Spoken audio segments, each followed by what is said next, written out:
বাংলাদেশের প্রধানমন্ত্রী তারেক রহমান ও ভারতের প্রধানমন্ত্রী নরেন্দ্র মোদী একসঙ্গে আলোচনায় বসলে দুই দেশের অনেক সমস্যার সমাধান হয়ে যাবে বলে মন্তব্য করেছেন ঢাকায় নিযুক্ত ভারতীয় হাই কমিশনার দীনেশ ত্রিবেদী। রোববার রাজধানীর যমুনা ফিউচার পার্কে ভারতীয় ভিসা আবেদন কেন্দ্র আইভিএসির অভ্যন্তরে শিশুদের জন্য খেলার জায়গা উদ্বোধন শেষে সাংবাদিকদের সঙ্গে আলাপকালে তিনি একথা বলেন। আগামীকাল সোমবার প্রধানমন্ত্রী তারেক রহমানের সঙ্গে ভারতীয় হাই কমিশনারের একটি সৌজন্য সাক্ষাৎ অনুষ্ঠিত হওয়ার কথা রয়েছে। এই বৈঠকের প্রসঙ্গ টেনে সাংবাদিকেরা জানতে চাইলে দীনেশ ত্রিবেদী বলেন, প্রধানমন্ত্রী তারেক রহমান জনবান্ধব ব্যক্তি। আমি অনেকবার তার বক্তৃতা শুনেছি। তিনি অন্তর থেকে কথা বলেন, এটা আমি দেখেছি।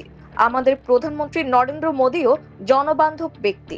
আমার মনে হচ্ছে যখন এই দুই নেতা আলোচনা করবেন তখন অনেক সমস্যার সমাধান হয়ে যাবে। তিনি আরো বলেন, সমস্যা চিহ্নিত হয় যখন আমরা আলোচনা করি। আমার পুরো আত্মবিশ্বাস আছে মানুষ এক আছে, সমাধান হবে। এখানে নেতিবাচক কিছু নেই, সব ইতিবাচকই হবে। বাংলাদেশ ও ভারতের জনগণের মধ্যে সম্পর্ক অত্যন্ত ভালো উল্লেখ করে ভারতীয় হাই কমিশনার বলেন, দুই দেশের মানুষের এই বন্ধুত্বপূর্ণ সম্পর্ক সরকারি পর্যায়েও বজায় রাখা প্রয়োজন। বাংলাদেশে ভারতীয় ভিসার ব্যাপক চাহিদার কথা জানিয়ে দীনেশ ত্রিবেদী বলেন, এই চাহিদা পূরণে আরো ভিসা আবেদন কেন্দ্র বাড়ানোর পরিকল্পনা রয়েছে। একই সঙ্গে ভিসা পাওয়ার ক্ষেত্রে সাধারণ মানুষের খরচ কমানো এবং ভিসা দেওয়ার সক্ষমতা বাড়ানোর বিষয়েও কাজ করা হচ্ছে বলে জানান তিনি।